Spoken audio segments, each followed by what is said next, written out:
Here we go. The DORK Podcast. Rich Keefe. It's the DORK Podcast. Davey. It's the DORK Podcast. Hashtag. It's the hashtag DORK Podcast. Thanks for tuning in to another episode of Hashtag Dork. My name is Rich Keefe, joined as always by Davey Eyeballs. He is Romanoff Von Domanoff. He is promo code Ron Von D. All hail the King of Ginger Ale. It's Ryan Davey. Davey, how are you? Just a real goddammer of a day today. What a Monday, huh? Oh my God. You know what, Ryan? I just housed a box of Swedish fish. You're not going to tell anybody I housed a box of Swedish fish, are you? We're recording, right? So if I say I want to kill the president, you got it on video? Yeah, oh, shit. I didn't flip it fast enough. Ryan, we don't have time to mess around today because we have an action-packed episode, almost a double episode in one. We have essentially two topic du jours. So let's just get right into the old news. This week in Dork. Yeah. I have stocked up on Gatorade because I am afraid I am going to come myself to the point of dehydration tomorrow. Scream trailer drops on Tuesday. We're recording this on a Monday. Tuesday, Scream trailer. Are you excited for that? Not really. Let me ask you a personal question. Sure. Has anybody ever cummed themselves to death? God knows I've tried. Right. I just figure because you can bleed to death. Yes. There's got to be another way. I'm nervous. I'm a little nervous that this could happen. A little nervous. I'm pumped for this movie. I can't wait. It comes out January 14th, but I do feel like it's an odd release date. Clearly, the movie's pretty much done. Why not just put it out, Halloween? But I don't know. Is it like overset? They don't want to compete with Halloween? Maybe it's gonna be its own thing. Yeah. I think the other ones actually may have come out around Christmas too. I think so. I guess now, January 14th in theaters only. In theaters only. So we're this is going to be a standalone, right? Yeah, goddamn right it is. Might be 2 episodes. I can't wait. And they're not going with Scream 5. They're just going with Scream. But that seems to be the new thing now. Halloween, Candyman, etc. So do you have any information on this movie? Is it a reboot or is it? So I can't tell. I think it's acting as both a reboot and a sequel because it's from what I've read on the internet. It is a direct sequel to Scream 4, which came out in 2011. Right. Nev Campbell, Courtney Cox, David Arquette are all in it. The other woman is it Marley Shelton? Remember the Officer Hicks from Scream 4, the blonde woman from Scream 4? She's back in this. Okay. And then it's like a cast of like young people, including Jack Quaid from The Boys. Oh, nice. And Dylan Minnette from Don't Breathe and that 13 Reasons Why. Who was almost Spider-Man. Yeah, he would have been a good Spider-Man. Yeah. So he's in this. So the fact that they're all in it, it's clearly not just a reboot because all the stuff from before is going to be a factor. Anyway, I'm excited. Maybe too excited. Ryan, we got news. We got MCU news today too. Oh yeah. Just hitting the news bulletin. Will Poulter, the actor, is going to portray Adam Warlock in Guardians of the Galaxy Volume 3. You might know Will Poulter as the skinny kid from We're the Millers. Yeah, and he was also in Bandersnatch, and he of the lazy eye. He's got a little bit of a wonky eye. My quick take on the casting. Mm-hmm.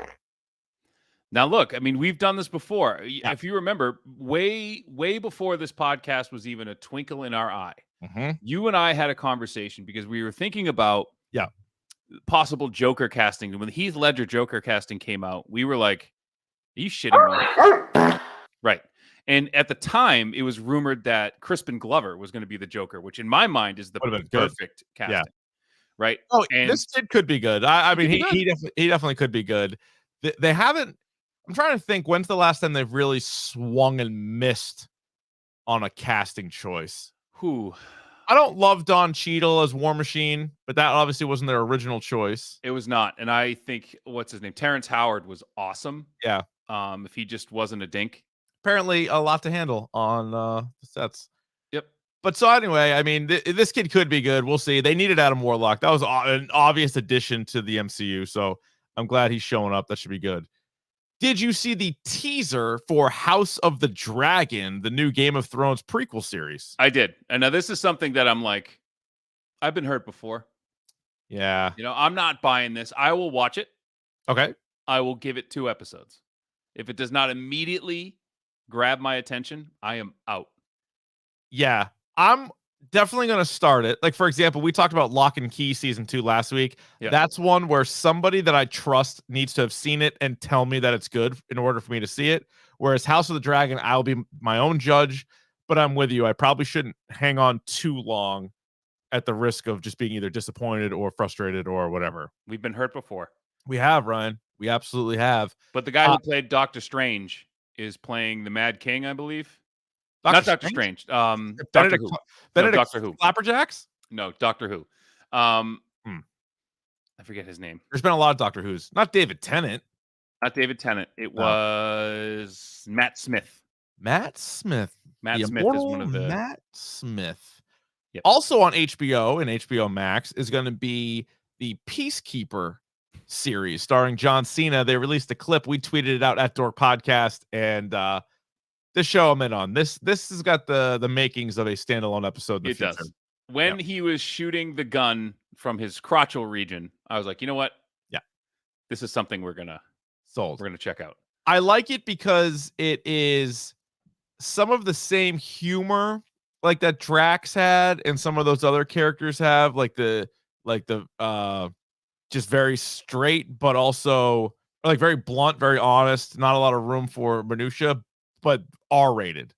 And it's like super straightforward. So like when he's like, right, my bullets will shoot through your bullets. Like that shit. I love that shit. So direct, but it's also going to be like with swearing and with like vulgarities and like crassness, lewdness, perhaps. And the costume for Vigilante looks awesome. It does. Yeah. It'll be good. James Gunn's involved in the entire thing. By the way, James Gunn was the one that also confirmed the Will Poulter, Adam Warlock news. He's busy guy. Yeah, busy. Son of a gun. Very busy. Very busy. Doing good things. Yeah. Have you watched the new Dave Chappelle stand-up special on Netflix yet? I have not. But I heard that there were some questionable jokes when it comes to women, but I realized that this is his thing now. Yeah, like his last stand-up special, and I haven't seen this one either, and I don't know why. I've just been super busy, believe it or not. I've been busy, and now with all the the Sox games and the football on top of all the movies, it slipped through the cracks. Starts in a couple weeks. Hockey and hoops. It's just tis the season. Yep. So I'm definitely gonna see it when it comes out. I just feel like Chappelle is one of 5 to 10 people in the world that literally could not be canceled, though. So if you try it, Chappelle. He's funny because what he does, and I haven't heard it yet, so I'm not going to defend it yet, but I assume it's funny, and that's the number one thing. If you're going to say something that offends people, it has to be funny. Otherwise, you're not doing it right. Well, I think it was Ricky Gervais was talking about like, oh, comedians can't say anything anymore. It's like, no, you fucking can. Mm-hmm. You just have to be smarter about it. Like, you'd be smarter about it. Like, you can say whatever you want. Right. Like, and I think it's the job of the comedian to point out. I feel like established comedians can say whatever they want. I feel like if you and me were just breaking out, it would have to be so good to hit on certain topics. And people forget too, like Chappelle was low key canceled for years. Remember, he took off. He took off. He broke his contract with Comedy Central and just kind of took off. And so he went away for years and came back. Yeah, he's great. He's still great. And it's been hit or miss. Yeah, but I will always listen to what Dave Chappelle has to say. Same. So I got that in the old queue. I'm watching that soon. DC FanDome is sneaking right up on us. That is the 16th. Mm-hmm. So next week we're definitely doing Halloween kills in the theme of #Dorktober, but I would have to assume we could do a dink on FanDome. We have to, right? Keep it ripped to our Twitter as well. We'll post a bunch of stuff, but it should be good. It's got a whole bunch of stuff going on. I'm excited. So there's rumors that you're going to see something, like there's going to be a Black Adam trailer. The Batman, more stuff on the Batman. There's going to be more from the Batman, more from Gotham Knights. And there's rumors that there might be some announcement regarding Henry Cavill as Superman, whether or not he returns. All right.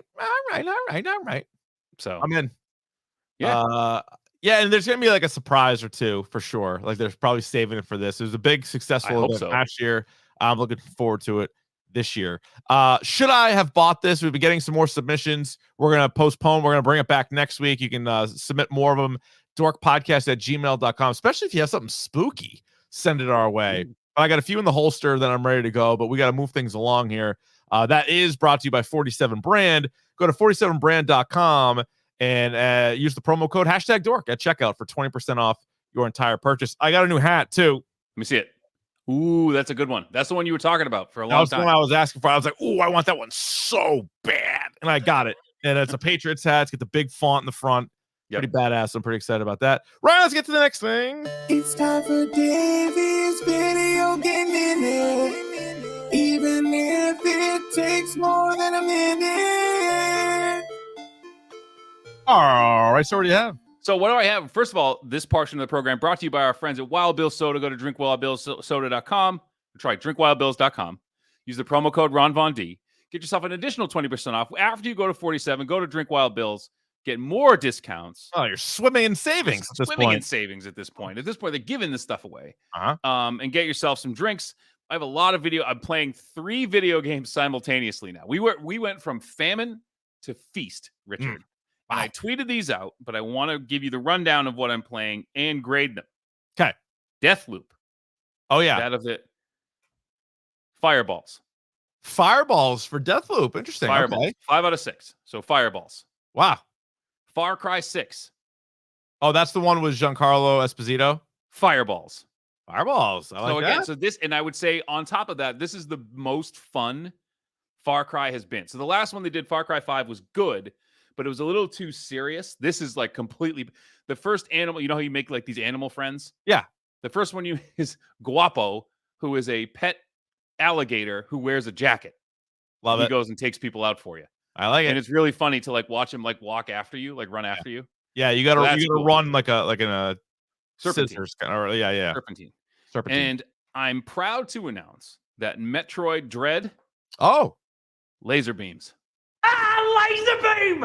It's better than fireballs, you pussy! This game, and this game is fantastic. If you ever played one of the, like, it's right at Super Metroid level. If you played Super Metroid and liked it, this is exactly for a new generation. So it's like that amped up. Now, but what's crazy is there's a lot of backlash right now for Metroid because people are complaining that it's $60 and there are games in this genre. So these indie games like Blasphemous, like Hollow Knight, like Meat Boy, like all of these Metroidvania side-scrolling games that are now $20 that are equally as good, but what's it? Dead Cells is another one that are less expensive. Is this worth it?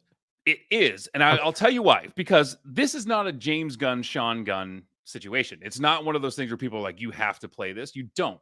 If you want to play Hollow Knight, you want to play Dead Cells, you want to play a game like that, fine. But the fact of the matter is those games are made by indie companies who can basically afford to sell these games for less. If it's 4 people making a game or 20 people even making a game, it's worth it to them to sell it at that price point. Whereas Nintendo is making this game with thousands of employees. Right. You need to pay those people. Correct.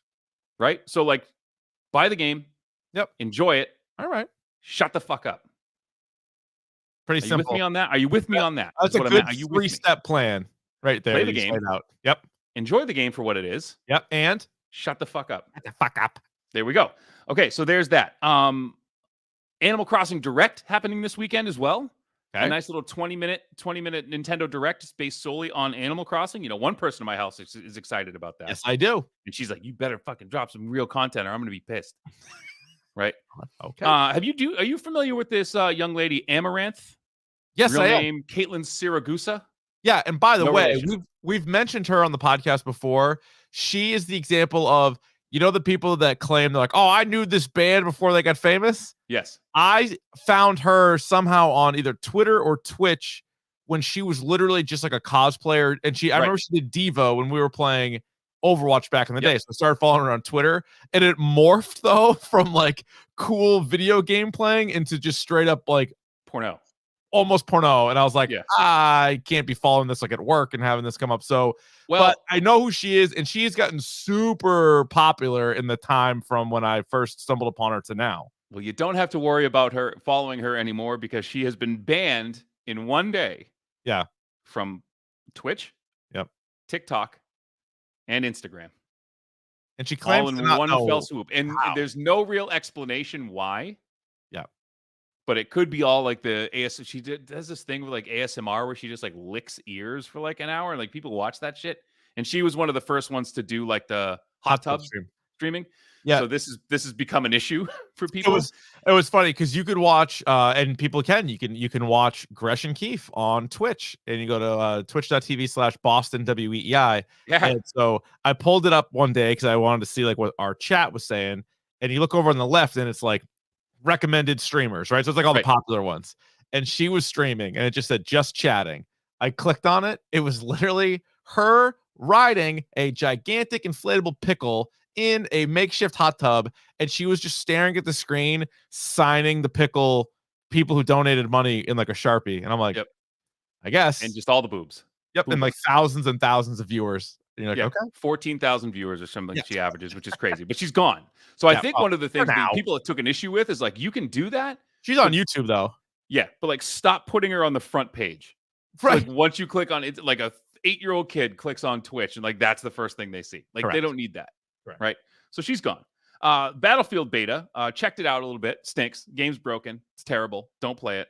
And GTA, Grand Theft Auto. You want Grand Theft Auto 6? Yes. Well, you're not going to get it. So what they're going to do instead is they're going to release Grand Theft Auto 3, Vice City, and San Andreas. I've played all remastered. those. I've played them all. You don't want that? I've played every goddamn one of those games. Well, you can play them again. This time on and that'll do it for Davey's Video Game Minute. You said we got a ton of stuff to do. So again, Davey's Video Game Minute brought to you by our friends at Wild Bill Soda. DrinkWildBills.com. Promo code Ron Von D. Boom. Quick question for you. What? You all ready for bisque? I am ready for some bisque. Well, I'm glad you asked. It's the topic of the day. And today it is the Disney Plus animated series, What If? 9 episodes as part of Phase 4 of the Marvel Cinematic Universe. We will start, as we do, with all of our TV and movie reviews. Spoiler-free. Ryan, did you like it? I think so. Kinda. Maybe. Yeah. Not really for me. Not really. Just I didn't. Yeah. We normally ask, is it a must-watch? I would say no. Nope. And you could probably go a la carte. I would recommend episode 2 very much. And there's a handful, which we'll get to in spoilers, that aren't going to ruin your day. But I wouldn't say like, oh my God, I can't wait. You got to sit down and you got to watch this. And what do you think about it? And then there's a couple that's flat out stink. There's a handful that flat out stink. And I would say 3 that are good. 3 maybe. Yeah, we'll get into it. What's the best thing, without spoiling anything, what's the best thing about this show? Hearing Chadwick Boseman's voice. Good one. That was my favorite thing about this show. Chadwick Boseman is a great choice. I would, just to have something different, I would say Jeffrey Wright's portrayal of the Watcher. He's just a wonder. Speaking of great voices, like that is just a great voice. He's an awesome voice. But the Watcher is a great character that hasn't been utilized in the 25 MCU films, hasn't been utilized in all of the Netflix shows.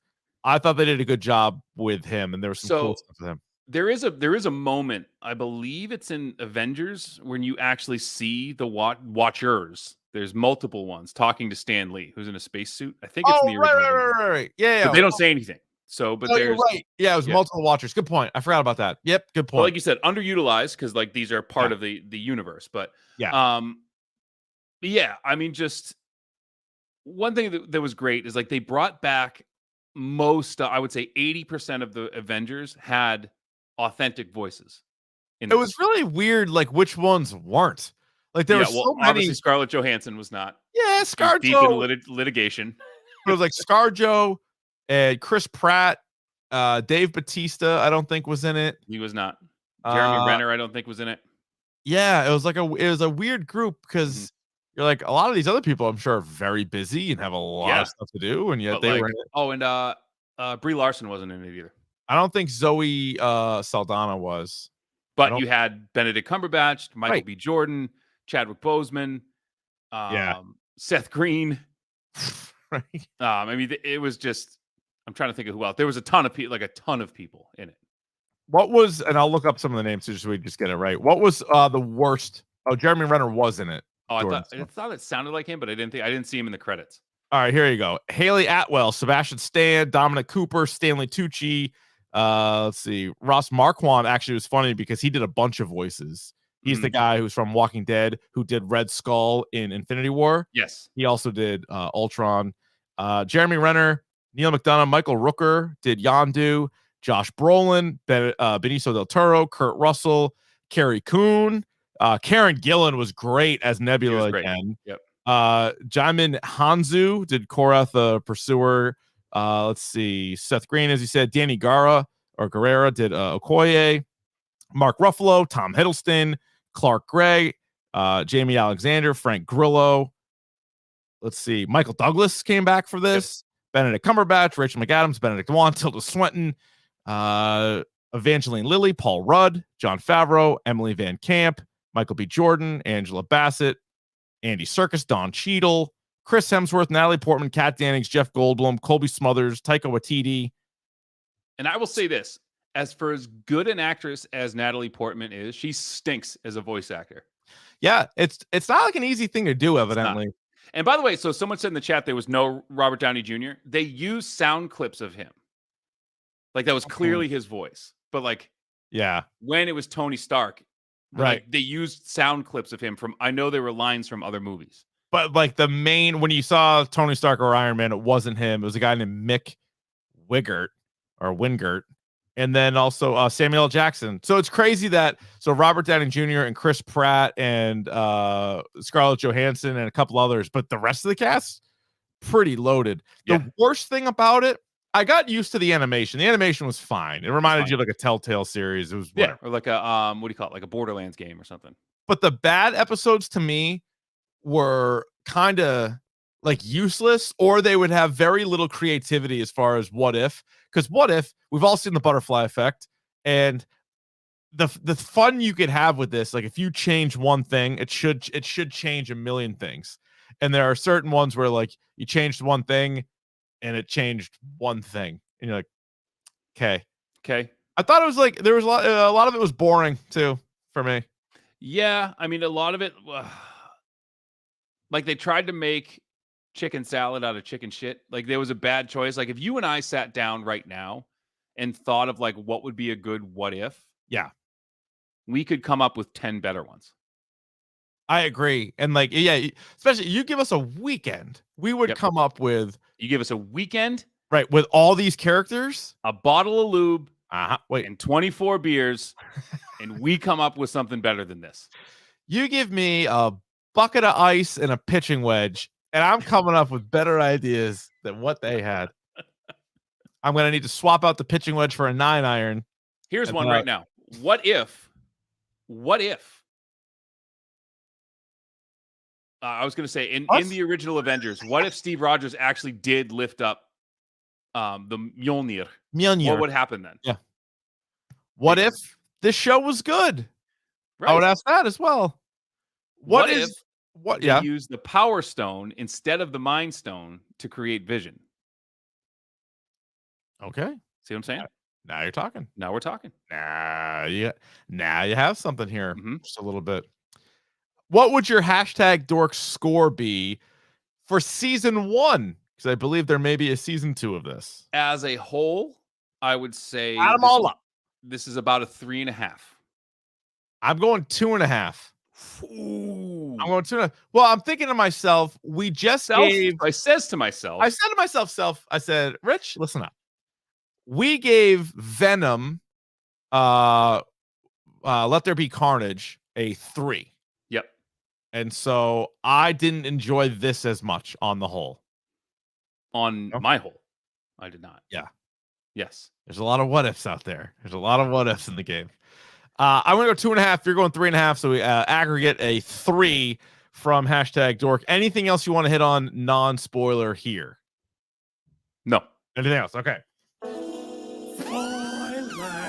Spoilers! Here come the All right, spoilers. We're just going to rip through each episode, and some we'll spend a minute on, some we'll spend more time on, but there was 9 episodes. They were all roughly a half hour long. Let's start out with, I thought, what was a really kind of uncreative start to the entire series was episode 1, What If Captain Carter was the first Avenger? Because what it proved out was Captain Carter or Sharon Carter would become, or Peggy Carter would become Captain America, or Captain Britain, or whatever. And that was it. Yeah, that was basically it. And it's essentially the same character because she still has a love for Steve Rogers, and she wants to go back to the time where they were together. So it's essentially the same character, just female, which I'm all for. But like, make it different. It wasn't different at all, right? Or like, shouldn't I don't know, Steve should have become Bucky, or Bucky should have died, or there should have been something else in there. But oddly, for whatever the odd choice to make Steve Iron Man. Yeah, so I mean, I guess they're trying to tweak it a little bit, but it was still all the same shit with like, all right, there's Red Skull, the Tesseract, all this stuff. And she basically just took his spot in a lot of the same moments from the first movie. And you're like, okay, got it. Like, all right. So I thought this one was a turd sandwich. But the other thing, like, it's the same, like you said, it's the same character. It's like, it's not even they're not even like completely different people playing that same role. It was the same person, just female. Yep. Like, cool. Yeah. I don't know. So that was sort of that was one of my big complaints with it, anything like this. However, the second episode, they already show you what the show is actually capable of. Right. And it was, what if T'Challa became a Star-Lord? Best episode of the series. By far. Like, this single episode to me was a 6 out of 6 because the one thing changed, right? What if? And now all of a sudden you have T'Challa with the Ravengers and with that relationship with Yondu. But it completely changes everything because now Thanos is like a good guy or whatever. Because T'Challa is so like pure, for lack of a better word, that he influences those guys way more than Peter Quill ever could. Right. And so the Ravagers become good. Yeah. Thanos becomes like a friend. Right. And like there's this benevolent, they're not like scoundrels, like they're actually just good guys. And like you said, so Karen Gillan, who plays Nebula, is awesome. So good. And what does she call him? What's her nickname for him? Fuck. She said it every second. What is it? It's such a good nickname. Cha-cha too. or Cha-cha. That's what it Cha-cha? was. And I'm so pissed that no one else thought of that. All of a sudden, you never would have thought of it, but you're like, that's the relationship I wanted the most in the MCU, was T'Challa and Nebula. Who would have ever thought? And that's what this show should have done for every single episode. Yeah. And then you even got Ego, and then at the end of it, the Ego approaches Peter Quill, obviously not voiced by Chris Pratt, but he's working at a Dairy Queen. Yeah. Yeah. But there was just really good stuff in that entire episode. Mm-hmm. And then also how the Collector has become such a super villain too, which was awesome. And Benicio del Toro was awesome. Yeah. Seth Green was awesome as Howard the Duck. So it's like Howard the Duck was great in this. Like, and this whole series, every time he popped up, he was great. Mm-hmm. Yeah. So this was clearly the episode to watch. If you're only going to watch one, it's episode 2, and I think that's unanimous across the board. But what a great relationship there with T'Challa and Yondu, T'Challa and Nebula, the whole thing. Thanos becoming sort of like a comedic character. Just awesome. Mm-hmm. Episode 3, What If the World Lost Its Mightiest Heroes? Yawn. Kind of a snooze. Yawn. And you end up Hank Pym. Okay. Hank Pym's in there. Cool. It really was sort of like it was also such, it was better than episode 1, but it was such a fallback from the second episode that you're like, all right, we're back to this now. I think that was it. I think if they started with this one, might have been a better launching off point. Yeah. Such a letdown because like you were like, okay, once the T'Challa Star-Lord one happened, like, all right, this is where we're going. Okay. Mm-hmm. First one kind of a throwaway. This one, we're locked in. And then it was like, and then it's just like, you know, they could never sustain that momentum. It was like, it wasn't bad. Like, all right, seeing how they're going to go from Avenger to Avenger to see how they were going to get killed, but still, like, Yeah. Yeah. Dumb. Episode 4, what if Doctor Strange lost his heart instead of his hands? This was kind of a middle of the road episode for me. And the title kind of is misleading because it's not like he never lost his. It was more like, what if Doctor Strange like kind of abused his powers to get, and it was kind of like, oh, shit, what movie am I thinking of? I don't know. I can't remember. Whatever, it doesn't matter. But like, this one was sort of like I don't want to say it was the most emotional. I think they kind of wanted it to be, because Rachel McAdams' character, Dr. Christine Palmer, just dies. It's basically like Final Destination. So she died. She's in the car with him when he goes to his thing, his car accident, and she dies. And like, no matter how he does it, and he keeps spinning the world back, he's starting it over, he keeps spinning the world back, and she dies no matter what. She dies all the time. And the one thing I did like about this episode was I always enjoyed when they would show the Watcher in the background, just like looking like in different scenes. And most characters don't know the Watcher's there, can't talk to him, but like Doctor Strange can. And so that part's kind of cool, like to show you his powers. And so like he's asking him for help, and it's like, yeah. But the other thing too that I thought was really cool, and it was a cool kind of a callback to Loki, and correct me if I'm wrong, but I think one of the things the Watcher tells him is that this is basically like a Nexus event. Like, you can't change this. Yeah, she dies. Like, she has to die in order for you to do this, and you need to do this. Yeah. Which is nuts, because she dies in like this multiverse, like in this version, right? Because again, this whole show is made, and this show is, I believe, technically canon, because of the events of Loki, it kicks off the entire multiverse. So there are all these different versions of these characters. So I believe this is like legit. Like, there is some version of this where Christine Palmer has to die over and over and over again. And and so this is what a good way of introducing this concept without it being too much all at once. Because Marvel's smart to know their fans are their fans, and they're going to watch everything, right? And so, and this is where DC, I think, kind of fucks up, is DC doesn't give their fans enough credit, and they should. We're DC. Right. By the way, we are DC fans. Of course. Yes. I don't think there's anybody who can argue the fact that Marvel is doing a better job with their properties than DC right now. Yeah, it's not to say that we're Marvel fanboys. That's not. I mean, I feel we always have to defend this point because we don't. It's good. Clear, like all the comic books and video games, everything else is all DC. We love. I would find a person who could. I would be hard pressed to find a person who can make the argument that DC is doing a better job with their characters than Marvel. They're not. But one thing I wondered in this episode, because Doctor Strange was so adamant about using whatever his powers were to save Christine. I know it's a big difference, but does it also lead you to believe that maybe Doctor Strange would change things for Spider-Man in the upcoming Spider-Man movie? And so this is what I'm talking about. Like, this is what I've been talking with. I've watched that trailer. Jesus Christ, I can't even tell you how many times. Right? Yeah, it's you.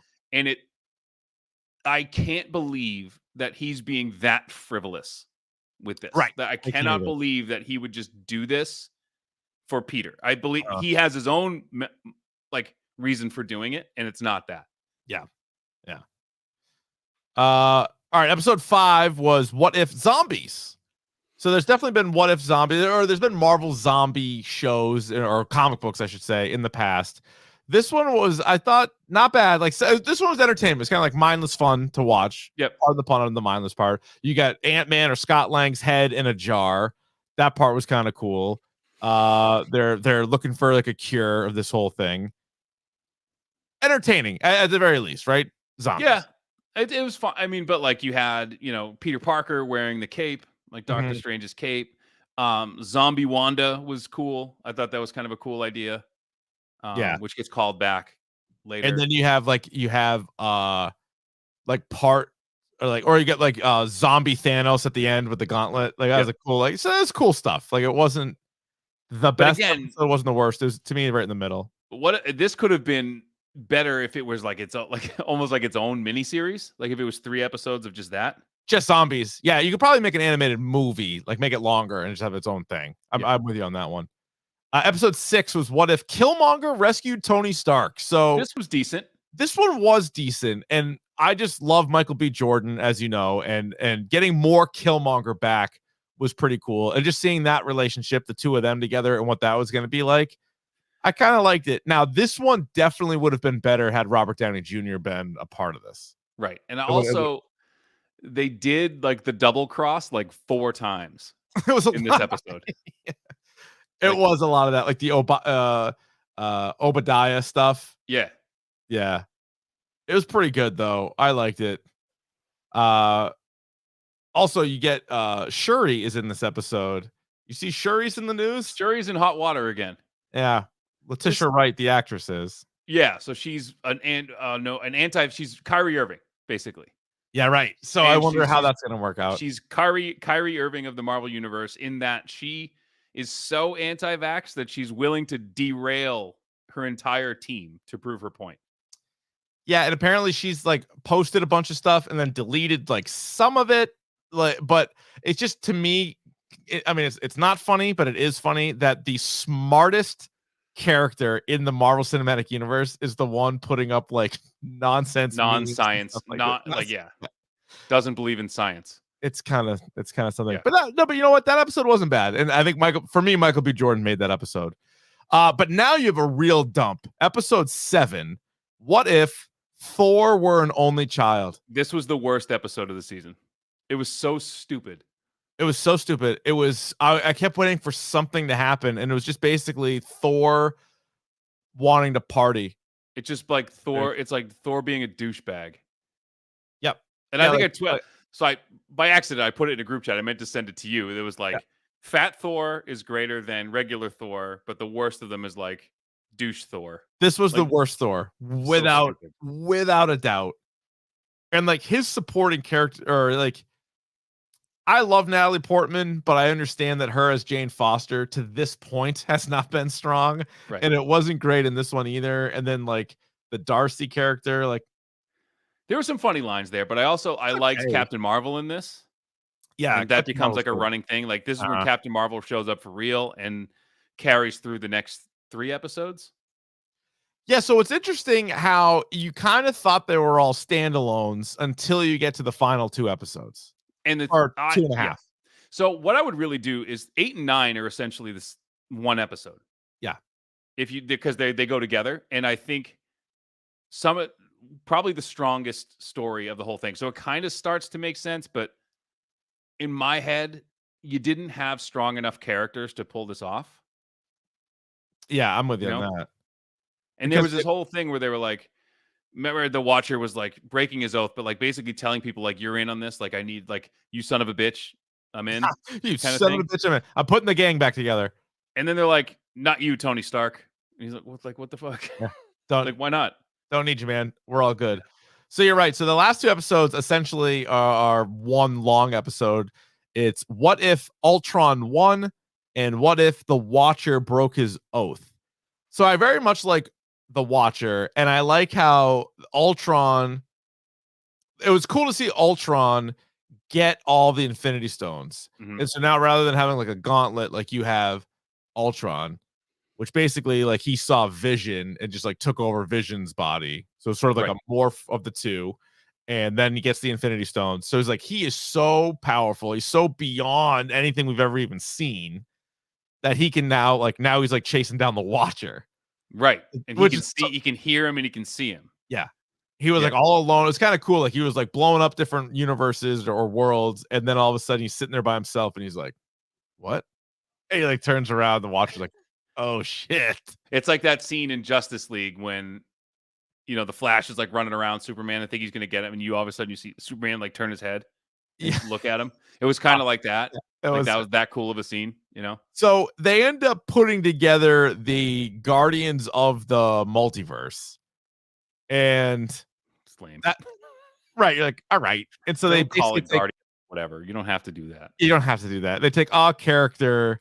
So it was Doctor Strange, or I guess Strange Supreme, Captain Carter, Star-Lord T'Challa, Shit Thor, Black Panther Killmonger, and Gamora. So and Gamora, which you're in on that team. I'm in on Gamora because this Gamora killed Thanos. This version of Gamora killed Thanos. Yes, and she has his double sword thing. Yeah. So you're like, all right, I'm kind of in on that. And then their whole plan is, all right, we got to like get a stone off of them. And then I have like the thing that can like destroy the stones. But then they're like, oh yeah, that was made on my planet. Not See, this planet. is where it kind of lame. lost me. Was this thing? They're like, hold on. The Infinity Crusher.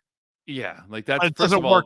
It doesn't work over here. It's like, but if the Infinity Stones work the same, why don't the Infinity Crusher work the same? And that was what I didn't get. And that was kind of like, to me, that was kind of thrown in there. And then the whole thing with Killmonger getting all of the Infinity Stones and the suit, and then what's his name? The virus basically being like, no, you can't.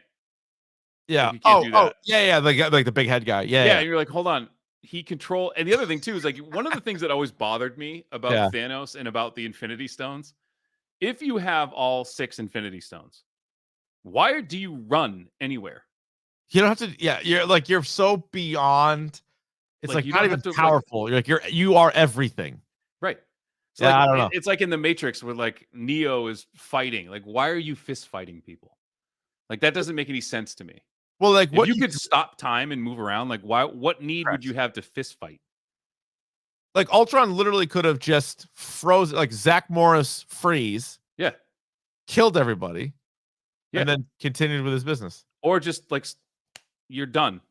Like go away. Right. Or like when they stole, which I think they stole the Soul Stone at first. Yeah. You still have the other 5. Like you really don't even need that one. No, that's the one like we're not really sure what that one does. Yeah. I like you have the other ones. You have the Time Stone and the Power Stone. Like really you just need those 2. Right. I could stop everybody and then I could punch them to Mars or wherever. Like the Time Stone is really the only one you need. Yeah, no, I know. Just to manipulate time. Like, okay. And then I thought it was lame too, like the very, very ending. Like they had like the little mid-credit scene, and you have Captain Carter and her version of Black Widow. They like she shows Black Widow and Hawkeye, they have a whole thing here, and Hawkeye dies and Black Widow's alive, according to the old switcheroo. But they're like, oh, here's the Hydra stomper from before, and someone's inside. Like obviously Captain America or Steve Rogers. Yeah. But like I think we were supposed to care, but to me it was like, okay. Like, great. Yeah, I don't really. So the Iron Man Mach 1 suit built by Howard Stark. Right. Which I liked episode 2 a lot. What was the second best episode, you think? I really liked the last 2 together. Okay. Yeah, it might be those 2 or maybe Killmonger, although that was kind of uneven. Like he was good, but the rest of it was kind of. So I would say, the reason I gave this, like, what did I give it, a 3.5? Yeah. So I would say if you take 8 and 9 as one episode, there's 8 episodes. Yep. Half of them are good to decent. And those are episode 2. Yep. Is the best one by far. Like in my mind, by far. By far. Killmonger, Tony Stark was pretty good. And the last 2 were solid. There were some things I had issues with, but like those 2, everything else. Whatever. I just think I'm with you. Like the Thor and Captain Carter were so bad, and then when all the Avengers were killed, it was like a murder mystery thing that like usually we'd be into, but I didn't really give a shit at that point. And then zombies and Doctor Strange, I was like, okay, not really for me. And then the last 2 episodes was very hit or miss. I did find myself even in the last episode being like, it's kind of a bad sign when the episode's 25 minutes long, and I think twice I time checked it. I was like, oh, I got 10 minutes. I got 15 minutes left. Oh, I got 10 minutes left. Oh, fuck. Yeah. Yeah. I don't. If they want to do more animated shows, though, like I'm obviously in favor of that. Mm-hmm. Like that's good with me. But you're right. I think you could have, with this cast of characters and with this many people agreeing to be a part of it, you definitely could have done more than this. And if we get a season 2, I'm wondering if they can open it up to the entire Marvel universe, because now we're kind of like, that would be something. Yeah. Like some X-Men stuff, some Deadpool stuff. Yeah, so it's a good point. Like, do you think they would have to, they probably feel like they should open it up live action first, right? Yes. For X-Men and for like Daredevil and for Jessica Jones and for like all of them. I would think that'd be the next thing that they would want to do. Yeah, I would hope so. But I would also like to see some like what if Scarlet Witch stuff. Like what if, like Quicksilver never. We can call him Can we call him Quicksilver still? I think we can. Oh, now he can. Yeah. Now I think he can. Yeah. So what if he didn't die? Yeah. Okay, so now, I mean, really, at the end of the day, just more Korg and Meek stuff. You need more Korg and Meek. Oh, so like, what if? Okay, so what if Korg beat Thor and Sakaar? What if he was like the big champion? Pretty good. And then instead of Hulk, he beat Hulk and Sakaar. Yeah. So now it's just him and Meek chilling in that big penthouse, and like what? And so here's an episode right now. And who is it? Not the Collector, but the Jeff Goldblum. I forget. Grandmaster. The Grandmaster. Yeah. Who would the Grandmaster bring in to just try to keep beating Korg and Meek? Right. Yeah. And I think that there's an episode right there. I think we're killing it. All right, Ryan, before we get to our next, we sort of have a double feature here today. Before we get to our next topic du jour, let's rip a quick Pick of the bomb. Would you like to kick, receive, defer, or you may choose to defend a goal? I will receive. I will take the ball. And this one, I saw this on Netflix and I've seen it before. I don't think it's new, but it's new to me. There's a thing on Netflix called Oats Studios. Okay. Which is a series of experimental short films by Neil Blomkamp, the guy who did District 9.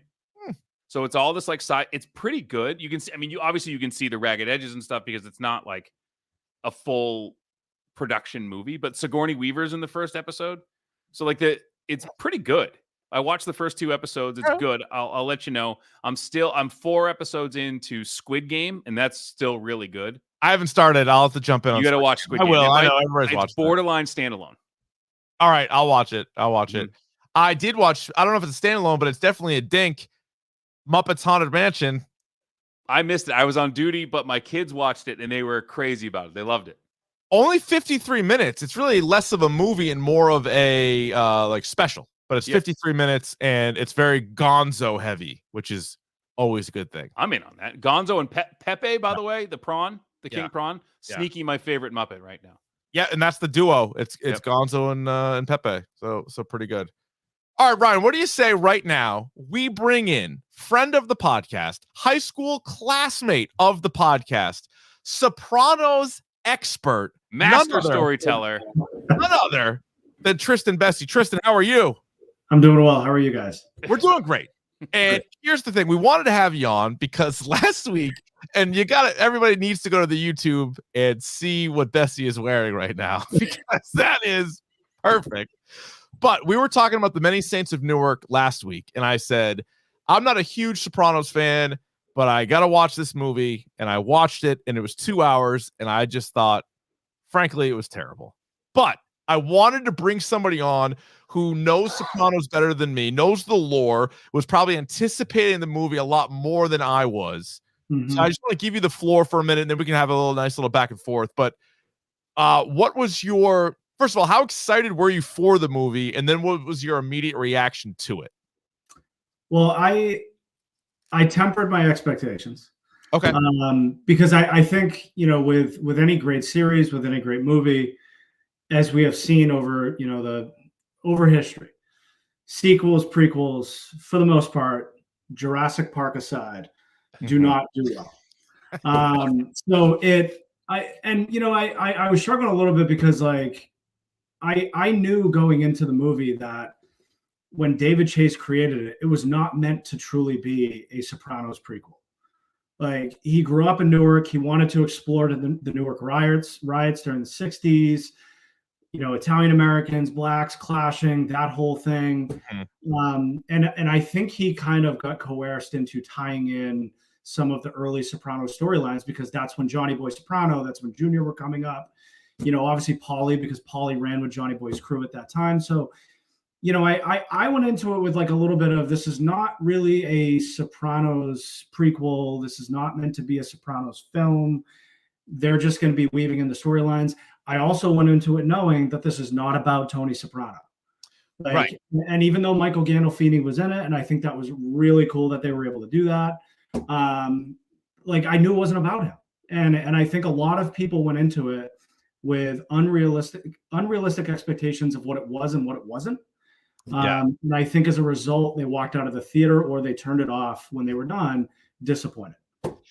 I think I agree. That was as good of a recap as we've heard on this show.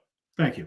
Yeah, no, and I think that's if you're level-headed. Correct. But as you know, nobody's level-headed. Like, and if you're getting reviews on Twitter or if you're getting reviews on a podcast, because I just have two things. It says so the title obviously is The Many Saints of Newark. Yeah. And then it was marketed with the subtitle A Soprano Story. Well, and then if you go to the post, like some of the posters that came out for it, it says, I'm looking at the Wikipedia right now. Yeah. Who made Tony Soprano? Or like big bold words, and you're like, if that's your expectation, if that's your hope. Well, I'll say, all right. So two things to respond to that. One, I work in advertising, so of course they marketed it as a Sopranos film.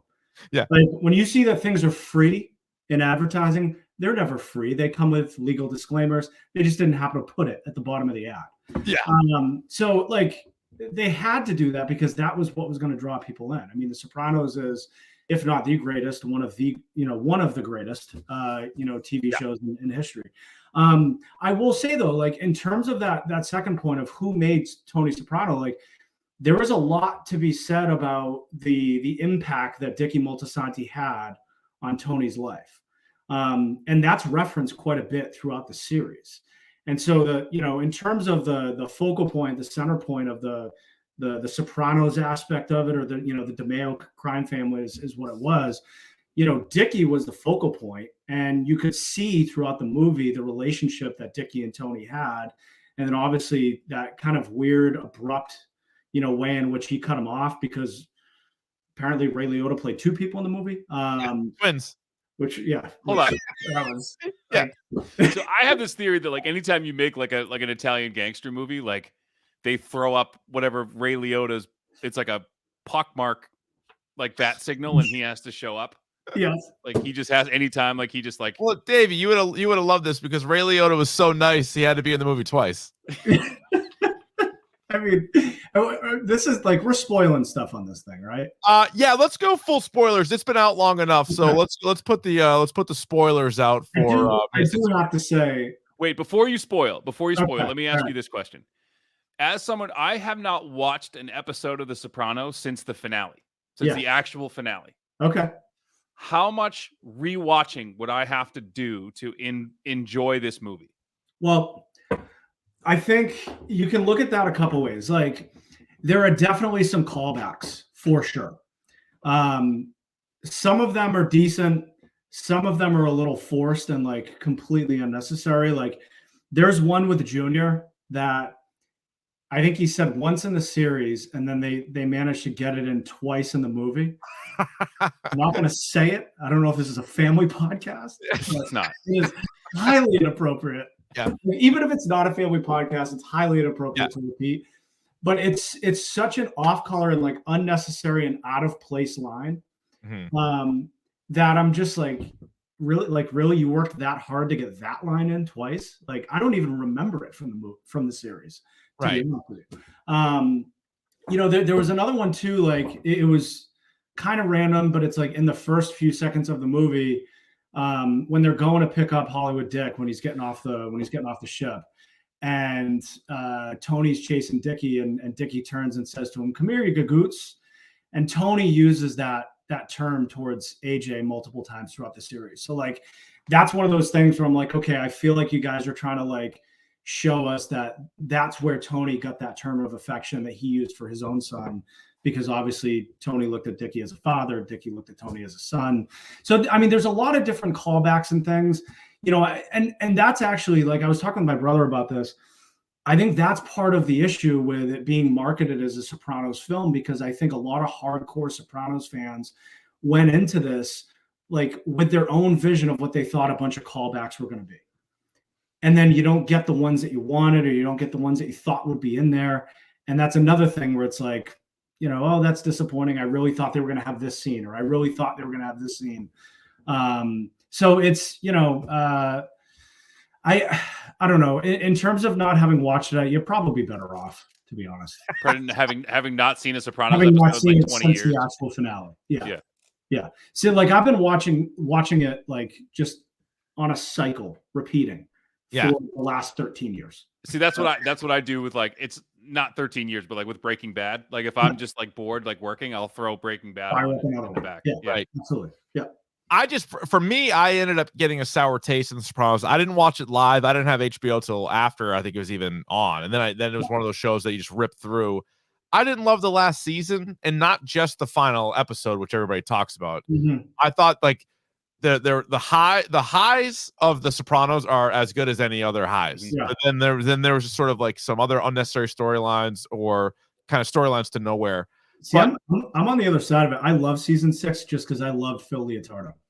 Oh, okay. Yeah, huge fan of that character. Yeah. So it like, and that's when you obviously, Johnny Sack goes away at the beginning of season 6, and Phil takes over. And I mean, Phil's got so many great one-liners, and he's such a fucking hard ass, old school, by the book kind of guy. That like he's right up there. He's probably like top 3 favorite characters in this. All right. For me. Well, talk to me about the characters that are from the series that were in the movie and how they were portrayed, from whether it be Junior or Paulie or Silvio. What did you think of those guys from one to the other? Obviously, you had Livia Soprano, like all of those were back. Yeah. So I'll get to Junior in a little bit, because there's a lot more around Junior that I thought was really interesting, and obviously very, very shocking at the end. But then when you think about it, not. I thought they did Silvio's character a massive disservice. Silvio throughout the series was like almost a caricature. Yeah. And then I feel like the guy that played him created a caricature of a caricature. Like just trying way too hard to capture the mannerisms of Silvio that we remember from the series. The other thing that bothered me was the wig. Yeah. Like at what point in the series would we ever have been led to believe that his hair was a wig? It wasn't. Now I know it is in real life. Sure, but like they never went there in the show, and now this is supposed to be him 30 years earlier, and it's a wig. And it like and not only that, but like there were multiple instances in the series where like that would have been a time in which like if it was a wig, you probably would have noticed. Right. And you didn't. It just like why? Why did you like were you going for like cheap humor? I don't know. It just a really, really bizarre. So the whole Silvio thing I was disappointed with. Mm-hmm. I thought Livia, I like the actress. What's her name? Vera Farmiga. Yeah. She's outside. I remember her when she was in The Departed. Yes. And say it right. Say it right. I know you live on the West Coast now, but say it right. The Departed. How did I do it? Did I do it all right? It's good. It's good. You haven't lost. Still got it. Yeah. But like I thought she did a really good job, because that's a really fascinating character. Especially early in the series. I mean, she's one of the most like hateable characters in the series, but even in the movie, you get a clear understanding of why Tony was the way that he was. Yeah. So I thought obviously the limited time that they had, 2 hours to develop a character along with all the other storylines and characters. I thought they did a pretty good job with her. Johnny Boy, I was disappointed. I didn't think he was anything like what he was in the show. And he was barely in the movie, and so that was John Bernthal. Davey was playing Johnny. And I wanted more of him, because I love that actor, and I was very curious about sort of more of his backstory, and I felt like he was barely in it. Well, he's barely in it, and then I felt like he was like a kind of tempered down, like muted version of himself. Yeah, like in the show, I remember him being, when they would do the the cutbacks to to him when he was alive. Like I remember him just being like this gregarious, like over the like that kind of And in the show, he was just like this like kind of hard ass, like very different. It felt like they didn't really get that character right. I don't know. I mean, he must have just gotten like really poured around. I don't know what was going on there. Yeah. I did love Junior though. I did. Okay. And I thought that guy, that line aside, I thought we got a pretty good depiction of like who Junior was in the series, like it felt like, oh, like he's always been that way, that like that's how he was back then. And I loved. I'm going right into the spoiler. Huge fan of the fact that Junior was the one that ordered the hit on Dickie. Yes. Like I thought that was such a fantastic twist. Didn't surprise me at all because of the insult. Like we know from the series, Junior holds a massive grudge. And then the other thing, like I even went back after watching the movie because I was like, like I'm kind of curious to go back and rewatch, especially like early, how Junior was towards Chrissy, because knowing now that Junior was the one that ordered the hit on his father, Dickie, was he weird towards him? And I mean, early in season 1, like Junior was ready to whack him because I don't know if you remember, but Chrissy was like boosting trucks with Brendan Fallone. And there's a scene actually where Junior goes and consults with Livia, and Livia basically tells him like, because she goes, well, Tony loves him like a son. And she goes, and so do I. He just helped install my windows. And then Junior's like, okay, well, what do you think I should do? And Livia goes, well, the Brendan Fallone kid, and Junior, like that kind of gives Junior all he needs. And he's like, all right, like I'm gonna mess with Chrissy a little bit, which they do. They take him out. Right. I think they took him out by the Meadowlands. I don't know if you remember, but that's when he shits himself. There's a whole thing with that with Adriana. Yes. But then when he gets out of the hospital, they go to meet up with Brennan, and that's when they find him in the bathtub. Junior had Mikey Palmisi do the hit. But and then even when Chrissy developed the drug problem, Junior's still around, even though he was in house arrest. And Junior consulted with Tony, and he thought that Tony should take him out because he thought he was too much of a liability. He said, if you're on trial like I am, and you've got Chrissy in that kind of condition, or if he gets picked up, he gets arrested for a drug problem, any sort of drug related issue, like who knows what he's going to say, especially in that state of mind. So Junior was all about taking him out. I mean, from early days all the way to season 4, season 5. So I thought that was really interesting.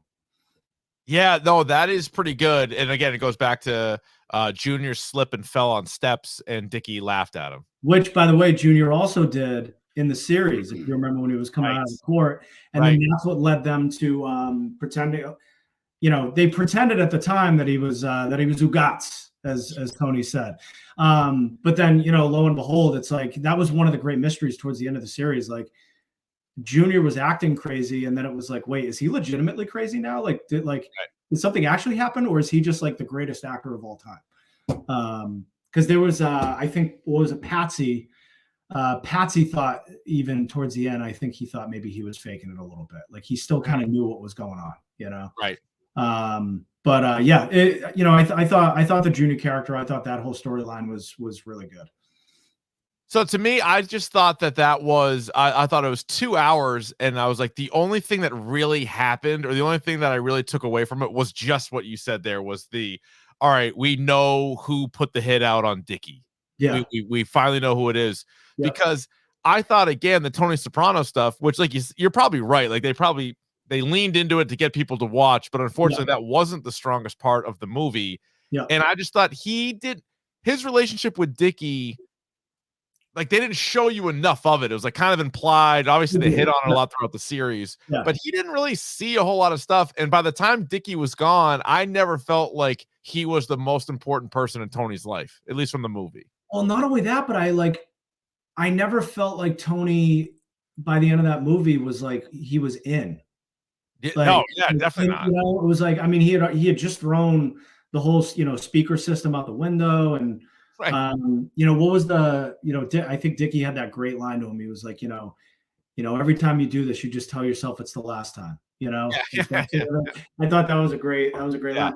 But yeah, I mean that was one thing I was like, that's where I do wish that instead of like a 2-hour movie, it was more of a miniseries, so that we could have seen more of that develop, so we better understood how Tony actually got in the life of crime, because he was very much like not. He did some little stuff like in the movie, but I mean, you know, I never felt like he was like 2 feet in at that point, and like Dickie was truly the inspiration for him to get in. I just feel like they didn't have enough time to develop it. So hold on, let me jump in here for a second too. So correct me if I'm trying to like my best to remember this Sopranos series. Yeah. Junior is who shoots Tony, right? Yes. Yeah. And is it he like it, he thought it was his father? He thought it was Pussy Malanga. Okay, all right, never mind. I thought he thought it was like his dad, or I forget, but like, okay, never mind. Yeah, yeah. But Junior shoots Tony in the series. Yes, yes, yep. Yeah, I did. So the other thing I did like about the movie, though, like I thought the whole storyline with Harold was really interesting. Like, you know, he was part of Dickie's crew. You know, gets in trouble, has to head down to North Carolina, comes back, and then he just kind of says, fuck it, I'm starting up my own thing. And takes him on, you know, and then that whole shootout scene. It felt a little bit like 2 movies. I feel like if there was a Leslie Odom Davey was the one who played Harold McBriar. Yes. And if it was just sort of Harold with Dickie, and from afar you're like, oh, that's the Dickie that like mentored Tony, but you almost didn't even put Tony in it. Yeah. Now you wouldn't have gotten as many people to watch it, but it probably would have been a better movie. And the whole thing, I remember the trailer too. The whole thing is like Vera Farmiga talking about like Tony with like a guidance counselor or some shit. Like they teed it up. Like it was going to be like Tony's thing. Yeah, he went in because he was getting in trouble at school. Yeah. And he went in there. She also looked a lot like they say he's like wicked smart. He's like going to be a leader, and yeah, you know, he passed some, like, I forget what the name of the test was, but I think that was another callback too of, you know, from the series at some point. I think so. I did like it was a little on the nose because they had to explain. They didn't need to explain it, but it was an interesting scene where a very young Christopher is being held by Tony, and he's crying and crying and crying. They should have just left it there, but then the old lady at the table is like, yeah, you know, some kids just like can see the future and like know what's gonna happen to them. I'm like, all right, we got it. We got it. It was like when some kids come in, they've seen the other side or something like that. You know, like, we get it, buddy. Yeah, loud and clear. That's how he dies. We know. Yeah. I mean, I would have been happy there if they were just like, oh yeah, I had a kid, his name's Chrissy, and then you're like, oh shit. Yeah, you know? Right. That's probably all. Christopher. You know. Did you think that? And this was probably done on purpose, but Vera Farmiga's portrayal of Livia looked a lot like Tony's wife as well. Yeah, I noticed that. Yeah. I thought, I thought that was an interesting kind of correlation. I don't know, like if there were. I'm trying to remember if there was anything from the series that would have, like, you know, indicated why they made that type of decision or that type of, like, I don't know, casting or, you know, makeup or, you know, that sort of thing. But I did definitely notice that. Sarah noticed that too. She was like, oh, that kind of looks like Carmela. Yeah, it did for sure. Now, would you want another movie like in between this and the start of the series, or what? Like, what would you like to see? Yeah, I mean, I think. Again, I think the storylines were interesting, and like even the shit with Harold, like, you know, at the end of the movie, you see, and he, you know, everything's fine, you know, he's like settling into a new home, and, you know, in the neighborhood and all that shit, and it's like, you know, kind of interesting that like he went through all that, you know, against Dickie and the DeMeo family, and he's just like everything's fine with him, and like I'd love to see some of that tension continue, you know, because I thought. I mean, that to me felt really compelling. And, you know, there's more with like Junior and Johnny Boy. And I mean, you could, I think I read like David Chase just signed like a 5-movie deal. So I do wonder, like, I don't know if the intent is that they're going to continue to develop. Yeah, I think he wants to make movies, not necessarily all, you know, Soprano related, but I think he wants to make movies. Maybe that's where it is. But like, it's, again, it would have been interesting if they turned it into a mini series and maybe slow rolled it a little bit more, you know, than trying to get all of this, because there's so much that happens in the 2 hours, you know. So, you know, I enjoyed it. I thought it was a good movie. I didn't think it's, you know, one of the greatest mafia movies I've ever seen in my life. I don't think it should be compared to The Sopranos, by any stretch, but I thought it was a good movie. Like I said at the top, I feel like a lot of the bad reviews and the hate are just people that didn't know what the movie was actually about, because they didn't necessarily pay attention to like what was actually being said about it, and they just came out of it disappointed because they wanted it one way and it was the other way. What is your dork score? 1 through 6. What would you say? Give it a 4. A 4? Can I do even numbers, or is that like a rookie? No. That's good. I'm surprised because, like I said, I've read nothing but like bad things about this. So to hear like a true Sopranos fan be like, no, it's a 4. Yeah. No, I mean, I think you have a level-headed view of it, and I think you kind of you didn't have super high expectations, which helps. Yeah. And I think if you look at like sort of highlight, again, I didn't like it. I just didn't think a lot happened, and I was like waiting for more stuff, and it was like, and again, probably why it was better suited for like a prequel series, because I think they tried to get so many things in it and they had so many characters and they wanted to do all this stuff. Then they wanted to introduce a couple of new characters. And then by the end of it, you're like, that was it? Like that was the whole movie? I was reading too that it sounds like a lot of stuff got cut out in edit.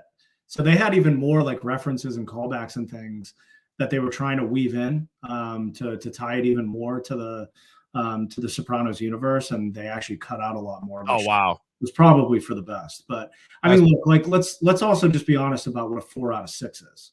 I mean, that's a 66%. Yeah, that's a D plus. Yeah, that's barely not failing. So it's not incredible. Yeah, I mean, again, I think some of the harsh reviews, if you're giving it a 1 or a 2. I feel like it's a little unwarranted. If you went in with the right perspective, I think you might come out with a higher score. But again, a 4 out of 6. So not chode jeans, not a shit sandwich. No, not a shark sandwich. Not Friar's Magneto mask. No, it's like the old gabagool. Gabagool. It's gabagool. Yeah, it's there. You can eat it. Did anything besides Silvio's wig? Did anything jump out to you as being clearly not like lined up time wise, or something that like a character wouldn't do? Because again, some people would say shut up and just enjoy the movie. Others who, I don't know, have a movie podcast would poke through every little thing that because I know, like, I mean, I follow a bunch of like hardcore Soprano fan people on Twitter, and I mean, some of those people, you'd swear they're like practicing for like a round of Jeopardy. Yeah.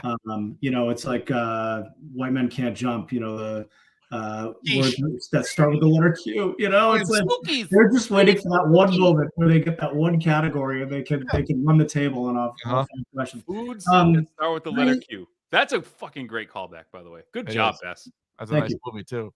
But there was nothing else that like really jumped out at me. But like I wasn't going into it with like that microscopic lens of like, oh, you guys got that wrong. How dare you? This is right.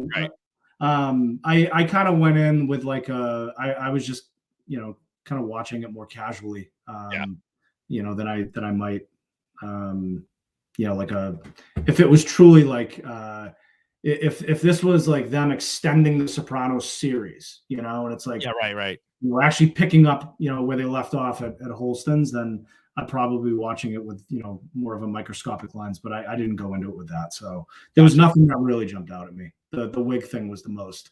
Yeah. Dave, you got any other questions before we wrap this up? No, I like I said, but the question I had was like, do I have to go? And so what you're saying is like, I don't really have to do another Sopranos deep dive, and it'd be better off if I did it with like fresh eyes.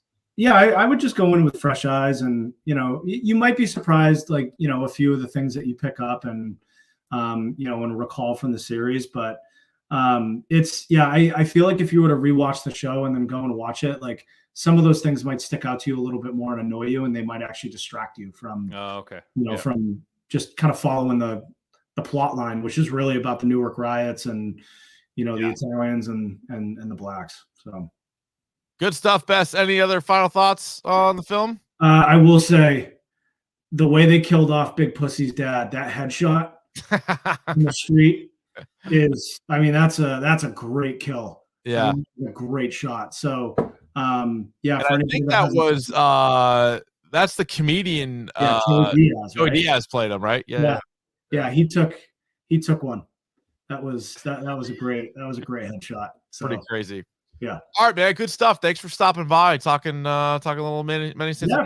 Appreciate the invite. Thanks, guys. Good to see you. All right, Davey, tomorrow we are actually going to be back, or Tuesday night, if you're listening to this, we are going to be back for top 10 horror comic books with the guys from TLDR, Dr. Joe and Nick Fryer. We have our list of 10. We are ready to roll that. Next week, Halloween Kills. I can't wait. It's available on Peacock as well for everybody out there that doesn't want to go to the theater. You can watch it on Peacock starting on Friday. So that'll do it for us. Thanks everybody for listening. Check us out on Twitter, Instagram, YouTube, you name it. Davey, what do they say about wombats? Square poops and bad wigs. You're going to have problems, just like everything else. But stay positive and stay strong. Stay positive and stay strong.